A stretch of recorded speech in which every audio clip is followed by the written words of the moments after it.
Hello again, and welcome back to the Slow Flower Show with Deborah Prinzing.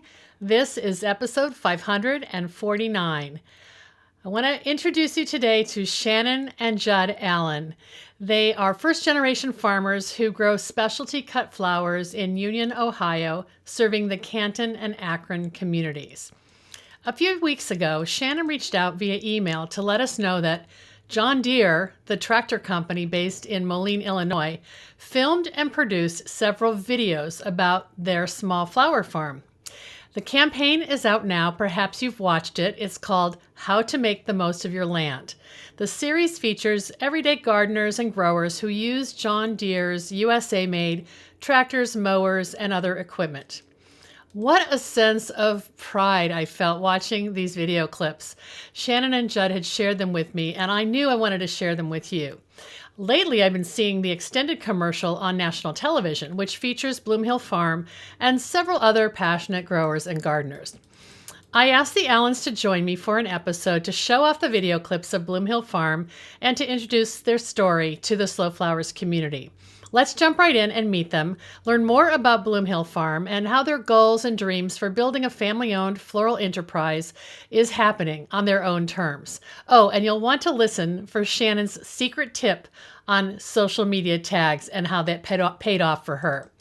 Let's start the episode with one of the two videos featuring Shannon and Judd. I can't wait for you to watch, and we'll close the episode with the second video. You can also listen for our sponsor thanks at the end of the show.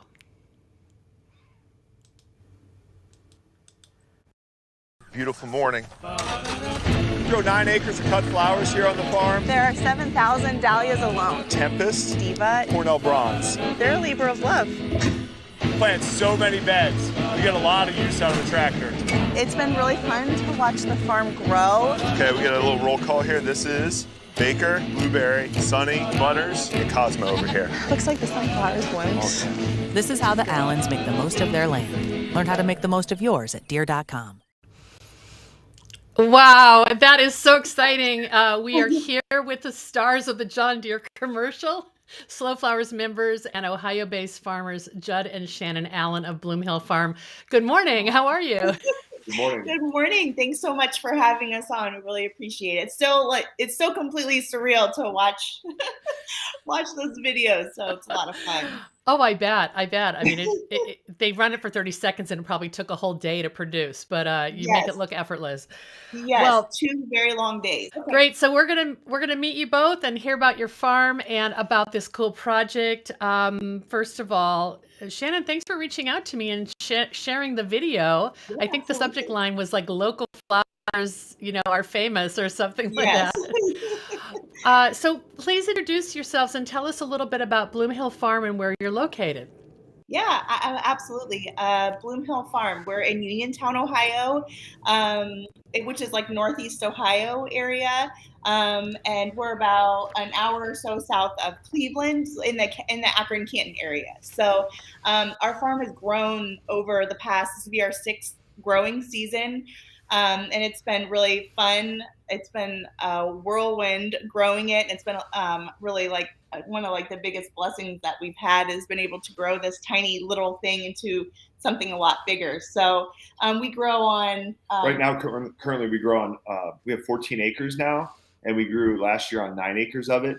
But we'll get That's into it later. amazing. We acquired some more land. Originally, our farm was only 5 acres, and we actually started out growing on 1/4 of an acre. Mm-hmm. So this is going into our 6th season here. So it's growing Wow. tremendously. Wow, that's a lot of crops. Like, what is It sounds like Cleveland's your closest urban market, but where do you sell your flowers? So, we have a really great local following. Like our customers are amazing. So right now we're primarily focused in Northeast Ohio, which is like Akron and Canton. Our farm, we have 4 high tunnels that are unheated. So generally our season runs about mid-March through November. And then we do have a Christmas, we do a lot of Christmas stuff that helps us keep our employees through the winter and stuff like that. So it's been really fun to have that. So we're getting ready to see tulips here in a couple weeks in our high tunnels, which is crazy. We used to say we like take the off season off, but we really don't anymore, which is really fun and Yeah. exciting, so. Wow. Well, it's a big, I mean, that's a big undertaking. So obviously you needed some equipment. Yes. And Judd, you're shown riding this John Deere tractor. I don't want to use the wrong terms. Tell me about how this came into your life. Did you already have all this farm equipment? We did not. We did not come from a farming background. Me and Shannon actually, to start at the beginning, me and Shannon actually knew each other in high school. And then we reconnected 7 years later at a big flea market here of all places. And I love it. Then we were engaged 11 months later and then married, let's see, 11. 7 months after that, we were married. But on our first date, we both knew we wanted to have a farm, and we even talked about having a chicken coop. And we didn't know necessarily at that time it was going to be flowers, but we knew we had an interest in that. So, but we didn't grow up on a farm or anything like that. So we literally we bought an old historic house in Canton, Ohio, and we fixed it up, and we were on 0.2 acres, and it was beautiful. We loved it, but we couldn't afford a farm right from the beginning. So we bought the house, fixed it up, and then from there we bought this farm. This is the biggest place we could buy, and this was definitely not a farm. So it was very interesting getting started with that. And then so we bought our tractor, and we had 5 acres, and I thought that was going to be like all we would ever need. And then it was the biggest tractor we could afford at the time. And we wanted to support our local dealer here, so that led us to the John Deere. What is the tractor actually called, so I use the right term? Oh, it's okay. It's a 30. The model number is 3032E, and it's a compact tractor. So. Okay. What do you use it for, actually?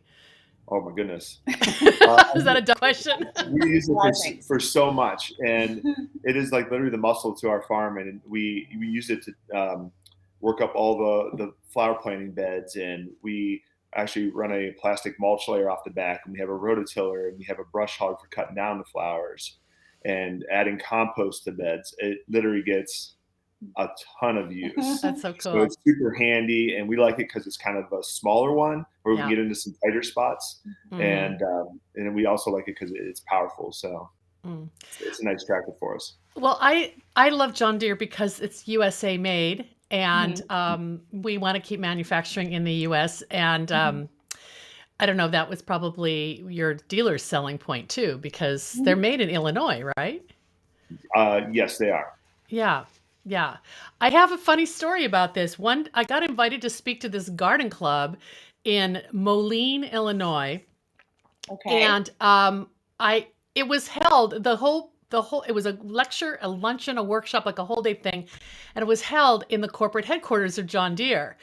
And because one of the members was related to, had a spouse who was an executive there. Yeah. And what a beautiful campus. And when you walk into the lobby, it's like an atrium filled with trees. Like, it's very garden centric. And I was flying home, and I had to buy a support your local farmer t-shirt at the airport with a John Deere logo on it. So I love that. That's so cool. I should find that and send it to you, Shannon.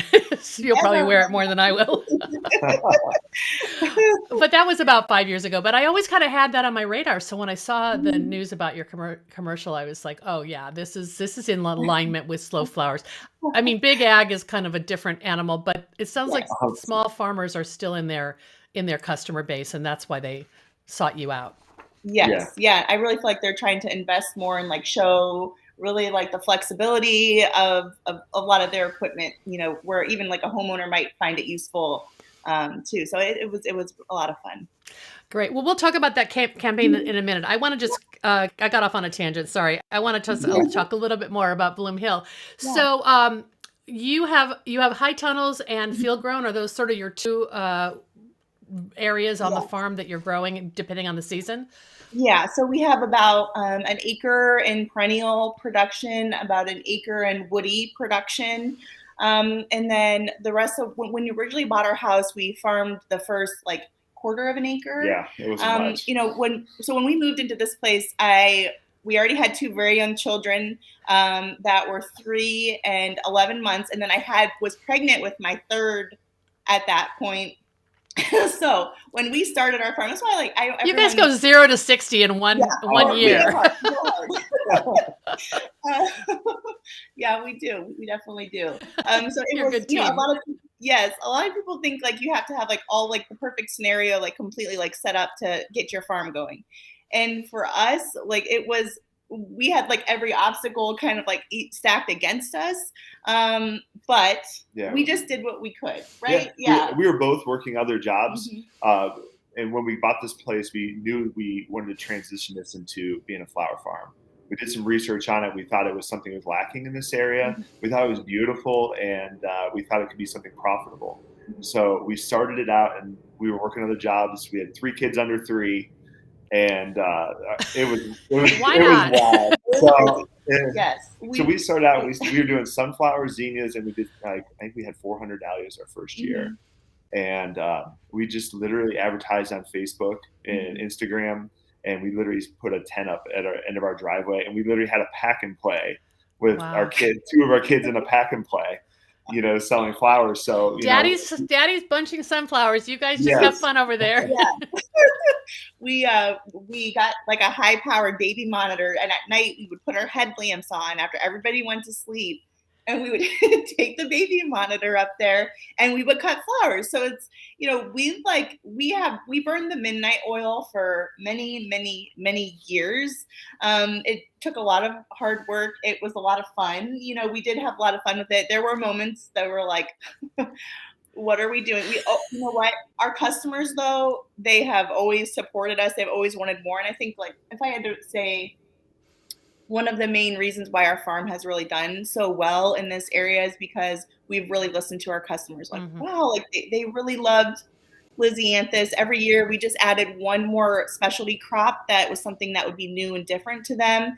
And it has really just like snowballed from there. And it's hard to have other jobs while you're doing a farm, but it allowed us to invest the money that the farm was making in the infrastructure because we didn't, move into a farm. Yeah. So the property was a house and an extra single car garage, which the previous owners actually did dog grooming on the back. So they had this framed out area in the back, and it was 11 by 15 by 7 foot tall. And so we turned the dog grooming area into a walk-in cooler. Brilliant. So and there was already water and electricity out there, right? Yes. So then we made our bouquets in the front part of the garage, and that's only like a 16 by 20 area. And we just this year put up a bigger barn that we finally moved out of there. We've gotten a lot out of that. We were just using what we had here, and that's the biggest thing. Yeah, I mean, there's so many things you've said that I think are super valuable for anyone listening, especially if they're considering turning like a flower, hobby into maybe an enterprise. Yes. You started on Facebook. You didn't have a website, it sounds like. You just used the organic, pretty photos on Facebook to get people excited. And the fact that you just started with a few crops, I think sometimes people just order seeds, hundreds of varieties of seeds, because of course we want to, but it's 100%. Not realistic. Right. And we were just doing what we could do, we didn't have a farming background. So we were really like, everything we learned is like, we like to say, like, it was the school of hard knocks. We messed stuff up, and then we knew how to do it better, and a lot of research, and the ASCFG and other farmers and all of the other people that pour into you, which has been really wonderful, so, and it's been really nice to grow the farm, and just little by little, we just kept learning. So it's step by step, Wow, that's great. The other thing I picked on that I think is really valuable advice is adding one specialty crop a year. So you're kind of expanding, but in a manageable way. Like, what's going to be your crop for 2022 that you're going to experiment with? Well, I think mums. We're really that trying makes sense. To push. Yes, we're trying to push. We tried a small amount of mums a couple years ago, and they were beautiful. And then we just needed the high tunnel space for other things, and it got pushed to the back burner. And now like we have this customer base who wants more and more from us. So it's like once the field stuff are done, they're like, okay, that's great, but wait, what else do you have? So it's like we'd love to hit Thanksgiving with moms. So we're trialing like some like beautiful heirloom ones, some kind of standard ones, and our high tunnel now that we have some extra high tunnel space. So I would say we're going to have like a little bit of a mom focus this year. Yes. And that'll kind of get you into the fall more too. It'll extend the season. Yeah. Yes. Yep.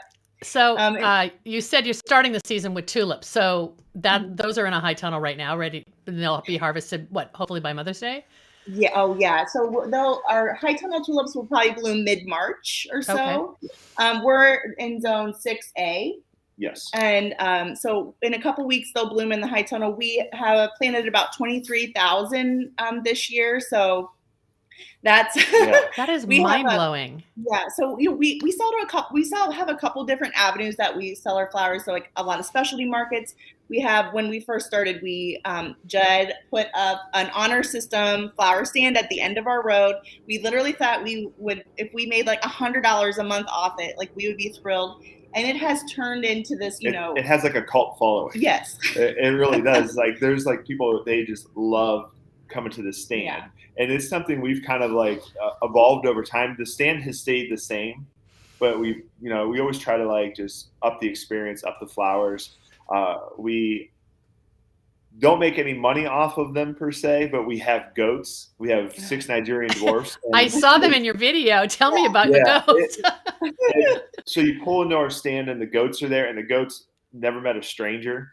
So they love that. So a lot of times moms will come here and they'll bring their kids as a little, like, almost like a bribery. Hey, if you're good, we'll go see the Bloom Hill goats. And mom gets herself a bouquet and one for her friend. Yeah. And it's just like really evolved into something neat. But the stand's been wonderful. And people, a lot of times, sometimes you see all the bad going on in the world, but our stand has just made us 100% just like the faith in humanity, and just like people want to do good in our opinion. And we've honestly never had an issue with the flower stand at all. You mean like on the honor system? It's 100% honor system. Yeah, because we had a lot of people tell us that it would not work. And we were like, but for us, we're like trying to find ways to sell flowers from our home so we could be with our very, very young families. So it met the need that way. And it started small, and now we sell 100, 150 bouquets a weekend out of that flower stand. Oh my gosh. Yeah. Wow. Yeah, do you have a photo of it? I'd love to share that in our show notes when we, okay. Oh, yeah, absolutely. So when we run this as the podcast next week, we'll have blog posts, and I'll get some photos from you, because I'd like people to kind of picture your setup. And of course you can't staff it, because you're trying to farm and parent. Yes. So and you don't want to pay someone. So what hours do you have it open? Is it just a weekend thing? Yeah. So last year we ran it Thursday through Sunday. Thursday through Sunday. Yes. We're changing that a little bit this year, because we would love to have our Sundays just for our family. Yeah. I mean, the Sundays were great, except for like, we just wanted to be with our kids without like having to worry about stocking it all the time. So now we're kind of renovating that second garage to be more of like a retail space for us this year. So we're not going to be like doing all the dirt work in there with, people love it though. Okay. Yeah. People love seeing behind the scenes. They love walking in there and seeing, buckets of flowers all through there. But like for us, it's like, we want to up the customer experience. Yeah. Sure. If you're going to pick up for, a wedding, picking up your wedding flowers, you shouldn't have to, go through this meandering trail of boxes. Yeah, or have the cat fall down from the ceiling. It's all about the Bloom Hill brand. I get it. Yeah. So do you wholesale at all, or is everything you do retail? So we're pretty much, what do we say, like 80% or so, like direct to retail sales. This year we picked up Acme grocery stores. We have a really great grocery store account on board with us this year. So like as we're scaling up the farm, that's where we're adding in that wholesale piece a little bit. And then this year I'm really looking forward to reaching out to like local designers and florists, because we're just at the point now where we can, we grow enough where I feel comfortable that I can deliver. I feel like consistency and reliability is really important. And I guess I really wanted to make sure that piece was in place before I went. Yeah. So what Shannon's saying is basically we had a very good problem. Our problem has always been we haven't been able to keep up with demand locally, and it is a blessing. We're so grateful for that. But problems are problems. So now we feel like we're growing enough of things that we can offer them to florists consistently and also meet our customers' demands. But Shannon, you also design weddings, right? Yeah. You have a farmer florist thing going on. Yeah. Oh yeah. Yes, for sure. Or do you do it? Do you do it too, Judd? Are you a designer too? I am not the designer on the farm. He will definitely bunch some dahlias. I will do some bunch some flowers as needed, but you don't want me to do any wedding flowers. We found like a really cool niche, in the market with our flowers. We try and have 100% of our flowers being used in a lot of the wedding designs. We do some select full service clients a year, but really like our special niche are like brides who like want to have beautiful flowers at their wedding, but aren't having like ballroom weddings, where it was like the huge. I mean, I still do some elevated arrangements, but it's like a lot of like backyard weddings, and COVID has really like brought like the smaller weddings home a little bit. And our business really thrived with that. And people, we have a lot of a la carte stuff where we do like all the wearables, centerpieces, and they just come pick it up the morning of. And for us and our family, that's really the ideal niche in the wedding world. Yeah. But at least you have great examples of your designs to kind of help florists see, that this is a couture product. This is like a Lizzie Ann this. Like, why wouldn't they want that, and something, or your dahlias? Yes. And we've had a couple weddings where we had to order like a few like roses and stuff in if the bride like had to have them. And I just really, as you get more comfortable in your experience and more confident in your flowers, you really realize like the stuff that's grown here is just amazing compared to what a traditional florist has to work with. And it's no knock on them or anything, but our flowers really like make my job so easy. That's your competitive edge, and hopefully florists will respect that you're staying in your lane, not trying to compete with them, but you want to help them meet that need too. And for us, it's like educating, working with florists, educating them on seasonality, and it is a different experience working with a farm, and we've had to, even with our customers, like they have grown to embrace seasonality because we don't live in that world. So we're like, geez, don't want anemones in September. And I'm like, well, the reason we love anemones so much is because, they leave us for a little bit. When they come back, it's really exciting. So the excitement builds with each season we enter for each crop now. So they're like, I can't wait for peonies to be here. So I was going to ask you about peonies because you said you have perennials. Is that a big crop for spring too? Yes. So how many? Right now we have 400 that we're cutting off of, and we have another 700 that next year we'll be cutting off of. So that we have 1,100 peonies on the farm here. Oh my gosh, they're great. They're such a great flower, and for us it was kind of like an investment crop. So, and it really is an investment crop because we don't cut off of it for 3 years. So I can't wait to cut off that new batch next year. So 2023, so 2023 you'll have like a bumper crop then. Yeah, we'll be cutting peonies around the clock. I don't, they're just sensitive that way. How old are the little ones now? Can they help at all, or are they still kind of just playing on the farm? Well, they help in their own ways. They ride on the tractor with Dad. They love going on gator rides. Yes. Our son's 9 and our girls are 7 and 6, and he likes going and using the gator every once in a while. So they're like farm ambassadors. So we have like maybe 2 or 3 times a year we have a kids GU pick, and a whole bunch of kids come out. We like do a little lesson on. Obviously they get round point scissors, so like no one's running with scissors and all that. But they right? I mean, when you see that through a kid's eyes, I mean, it's amazing. So my kids get to be like, the ambassadors of the farm and like showing the kids around. And they really, I think, when you're little, you don't realize the blessings that you have in your life until you then once go into the real world. Yeah. And we think like one day they'll realize how cool it is when we do something like this. They'll do things like, when we're making our bouquets, they'll come get like the things like the seconds don't meet our grade, and then you'll see them put little bouquets together and put in water for us. Yeah. And, so they do sweet things like that. Yeah. So we try we don't want to push it on them, but we just show it's there, and we hope they'll. Yeah, I love that.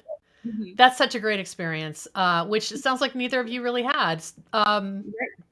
Judd, I saw on the bio on the website you have a background in landscape design, though. Is that sort of the confidence about growing that you're bringing to the farm, or? Well, growing up, my father was a horticulture teacher at a local high school. I did not take his class, but I grew up with my dad, and doing in the summer he would do like a lot of landscape jobs. So then when he retired, me and him did a father-son together, and I just really thrived in the green industry and being outside and just seeing the flowers and the seasonality of things. So that's why when we were thinking about a farm, we were thinking about all the different things we could do, and we saw flowers, and there was this, for me, I saw like, it's going to be some work, but it's beautiful. And so it was a lot of crossover for me on that. Yeah. Ornamental horticulture and landscaping. I see a lot of people making that leap. Like they already know how to grow. It's just changing the crop. And look, lettuces just simply aren't as beautiful as a field of dahlias. So that's 100% true. I don't want to offend any lettuce farmers. Lettuce is beautiful. How about Shannon? What were you originally doing in your life before you reconnected with Judd and decided to radically change everything? Yeah, well, I got my college degree here at a local college, Mount Union. It was Mount Union College. Now it's Mount Union University. In Alliance, and I had a communications degree, and I was doing some basically project management work in a corporate job, and it was fine. Yeah, it was good. And I think like Judd and I have always connected on when you're looking for a significant other, like you always hope you connect and like that you have the same dreams for life, and I really feel like we had that, and it was really nice to be able to go do that with somebody and who was equally as excited. Like I wasn't dragging him along on any of it. So you're very fortunate because it's either going to make the marriage solid or break it up. And you've survived this long. I feel great confidence for your future. Thank you. It's going to be a challenge working with your spouse, and we have figured it out over time. And now that our quality of life is a little bit more balanced with adding some employees, it has really helped a lot of that too. Yeah, the season of change with kids. The kids are getting, a little bit older, and it's not as much diaper changing. And, your role as a parent changes, and with having the employees here more now, we can stop. We don't have to be out there with headlamps, which is always a plus. Yeah, that's crazy. But I guess every time you have a bad day, you think, I'm not out there with headlamps. We've got this far. Are you both? Are you able to support yourself with the farm, or do one of you still have an off-farm job? Yeah, so I am going to be. I'm so excited that this will be my first year. Pretty like 99% dedicated to the farm. I'm still doing a few things, consulting type stuff for my other job, but I am so excited to watch myself grow here and really be here every day. I can't wait to see the impact that I have, and I'm really excited to be here. We have such a great great employees and everything too. So, and Judd, he still works a part-time job. Yeah. So touching on what Shannon was saying about herself, is we are very fortunate that our farm has grown to the point where Shannon's presence here is 100% needed. So we are so excited for her to be here. But I also work part-time at UPS, and I go in early in the morning, like 3:00 in the morning. But for us, it's the insurance aspect for our farm. Yeah. So thank you for being honest about that. I think that this is what a lot of couples and families struggle with. It's like how do you sustain this? Because it is a lifestyle-based business as well. The UPS connection is awesome because when you decide to launch your national shipping program, you got it down, right? Yes. But even for me, the goal is to get to the point where we can pay for our own insurance. And that is a goal, and we're hoping within the next year or so that will be a reality. And just basically, we want to look at the insurance cost, unfortunate as it is basically like, paying taxes. And it's just part of the cost of living your dream and doing what you love. Yes. Wow, you make it look effortless. I know it's a lot of work. I know you're getting ready to just get revved up for the season, but I want to talk about this John Deere campaign. How did this all come together? Because they just launched it like first quarter, like last month or something, right? Yes. In October, well, actually it all started like in the middle of the summer last year. Yeah. They hired a casting agency and we love like our gator. So we use our gator a lot for like flower pictures and we always tag them and never really heard anything, Wait. This is important. So you've been tagging them whenever the tractor shows up on Instagram or whatever. Yeah. Our tractor years. Or our gator, we always put like hashtag John, hashtag or at John Deere. Yes. And honestly, humbly, it's been crickets, and they never even liked it, so we're like, okay, but we're going to keep doing it. Yeah. Wow. So, I mean, what we think happened was that the casting agency searched through hashtags and tags for John Deere of people out there using their equipment. And then we had a casting call where we basically through FaceTime or Zoom, like kind of walked around the farm and talked about our lives and the farm and how it's grown. And they were really interested in us and the farm, but they were really interested in our story, which was fun. And we, hadn't heard anything. We're like, okay, well, we didn't know. We originally thought we were being scammed. We're like, is this for real? Like you're waiting for them to ask you for your credit card or something. Yeah. Well, when we got done with that interview, like the next thing was they obviously they want to do like a background check. So we had to give them our socials. And then after that, we didn't hear from them for like 2 weeks. I was like, man, these hackers are getting pretty sophisticated. Oh my gosh. And then, they're like, okay, you were selected. There was some other people selected too. They came out for like a site visit. And we got to meet the director. The director was from Toronto. I mean, people were like come from all over, and they got to see the farm, and they created kind of like a storyboard from there. And then it was right at the end of our season, so we were like, there were so many prayers said for no frost before these people came. Because if there'd been a frost, you would have been canceled on probably, right? It was the second week in October, which for us is like the frost could come at any point. Yeah, they came out for the prelim. I think it was like October 1st, I think it was. And it was like, even that day, some of the shots are in some of the videos. Yeah. We had like stocking hats on. It was like 40 degrees. I was like, oh my goodness. So, but they came out October 7th and 8th. And that's when they did all the shooting here. That's awesome. That's we had nice weather. So that was weird. Yeah. You had what? We had very nice weather. Yeah, good for that. Good for you. Even though at night it was probably getting down to like the high 30s or something, right? Yes. Yes. It was great. We didn't really know what to expect. But on the first day in the morning they start trickling in, and then all of a sudden there's like they descended upon your farm, and it was quite the production. I mean, they do a good job. Probably like 60 to 75 people. It was wild. It's Hollywood comes to Akron. I love it. Yes, are you local celebrities now? Like, do your neighbors always comment on seeing it, or or customers? You know what? Honestly, when we first started farming, people didn't understand what we were doing. Really, I mean, they supported it surface level, and so I think we like to say like, hey, now we're finally legit to our friends and family. Yeah. It's true. We want that validation, right? We want that. Yeah, also it was a national ad campaign for us to be legit with everybody else. They had to see us on TV, right? So, but we don't do it for that reason. We wake up every day. We're excited about the life we live and what we do, and so that's enough for us. Mm-hmm. I love it. Yeah, it was fun that they felt that our farm and our story and our kids and like all the things that make our day-to-day life tick was awesome enough to want to come here, spend 2 days on our farm and record some of it. So it was a pinch me moment for sure. Yeah, and they really took time to like ask us about us and talk to us and get to know our story, and and I feel like they really portrayed what we have here in a wonderful light. So it was exciting for us. You really are. You really do think the best of people, Judd. I really love your spirit. And obviously you gave away your social security number, and they didn't scam you. So I'm so glad.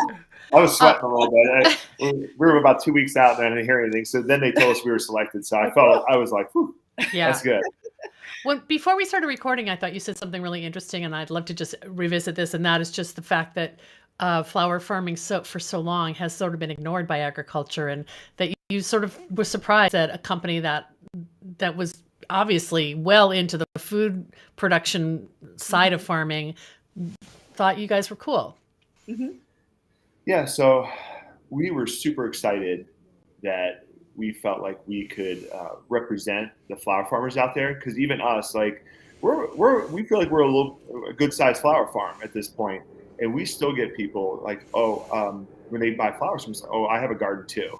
And I'm like, we're very respectfully, I'm happy you have a garden and you love your garden, but this is not a garden. Right. This is a very serious thing. Like our rows are 150 foot long. Yeah. Commercial production farm at this and point. Acres and acres. It's not like a little raised bed somewhere. Yes. Yeah. Right. So we thought it was neat that they were showing and that we could use our equipment in a different way, that we could make, a farm like with a John Deere compact tractor, which, traditionally agriculture, everyone feels like you have to have a 100 horsepower tractor. And so we make a lot with a little. So it's a lot of fun. That should be your tagline. Because you've done that the whole way along, and I'm really impressed. It's really fun to meet you both. I don't know when I'll get to Ohio, but I'd love to come visit. It looks like you have wonderful farm events, and this is going to be a big year for you. Anything else I didn't ask you that you want to add? Because I want to end with the one more video. No, I don't think so. We're just excited to keep growing our dream and keep putting local flowers out there, and keep wowing people with the beauty that can really be produced right in their backyards if they wanted to. So it's been the biggest blessing of our life so far, and we're just going to keep doing it. We can't wait for the future. Yeah. It's grown more than we ever thought it was. We never thought it would be to this scale, and we're just super grateful that our community supports us, and that people see the beauty in local flowers and they appreciate it. And I feel like we're changing the way people, at least here locally, buy flowers. And for us, that's everything. Oh, amen. That's wonderful. Well, let's end with this clip. And people who are listening on the podcast version will need to come to slowflowerspodcast.com to see the show notes and meet Judd and Shannon and see maybe photos of their flowers, their farm, their goats, and all the cool things that they're doing, and also know how to find and follow you on social. So I just thank you for reaching out. It was perfect. It was of course, then you're on my radar, and I'm seeing your ads every weekend. So, all right. So this is called How to Make the Most of Your Land If You're Just Getting Started. So we're going to end with this clip, and I'll say goodbye to you, and then we'll run this video. Okay. All right. Thank you. Thank you.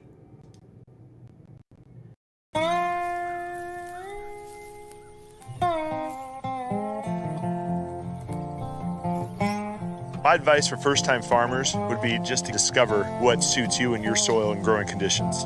Just because somebody else likes growing sunflowers doesn't mean you will like that. Learning is such an important part of farming. Finding that sweet spot where you can manage your farmland and learn and grow is just a really important thing. You want to grow enough where you have quantity, but at the same time, you also want to figure out what you like. There's an association of specialty cut flower growers that we became a part of, which has been a really big source of information, and we have drawn so much inspiration from other flower farmers. So one of our favorite implements on the farm is our John Deere Rotary tiller. We use it for terminating our cover crop, prepping beds for planting. It's something that gets a lot of use on the farm because we're constantly planting throughout the year. The biggest dream for our farm is to continue being an important part of our community. It's more than flowers. It truly is. Awesome. That was so great. Thank you. Thank you both. And I really am happy that we can get this out and to just get people thinking about the possibilities, because maybe that hashtagging and tagging is going to pay off for you too. We're going to keep doing it. We are going to keep doing it. Yeah, great. Thanks so much. Really great to meet you both. Yeah, take care. You too. Thanks. Bye-bye. Bye. That was so much fun. Thank you so much for joining us. And I'm going to get my notes here and add a little bit more before we say goodbye. That was such an uplifting story. Put a big smile on my face. And next week, you'll want to visit slowflowerspodcast.com for episode 549 to find the show notes and listen to the podcast version of this conversation. Watch the replay video of today's interview, as well as find photos and links about Bloom Hill Farm. And here's our sponsor thank yous. This show is brought to you by slowflowers.com, the free online directory to more than 880 florists, shops, and studios who design with local, seasonal, and sustainable flowers, and to the farms like Bloom Hill Farm that grow those blooms. It's the conscious choice for buying and sending flowers. Thank you to our lead sponsor, back for 2022, Farm Girl Flowers. Farm Girl Flowers delivers iconic burlap wrap bouquets and lush, abundant arrangements to customers across the U.S., supporting U.S. flower farms by purchasing more than $10 million of U.S.-grown fresh and seasonal flowers and foliage annually. Discover more at farmgirlflowers.com. Thank you to the Seattle Wholesale Growers Market, a farmer-owned cooperative committed to providing the very best the Pacific Northwest has to offer in cut flowers, foliage, and plants. The Growers Market's mission is to foster a vibrant marketplace that sustains local flower farms and provides top-quality products and services to the floral industry. Visit them at seattlewholesalegrowersmarket.com. Thanks to Longfield Gardens, which provides home gardeners with high-quality flower bulbs and perennials.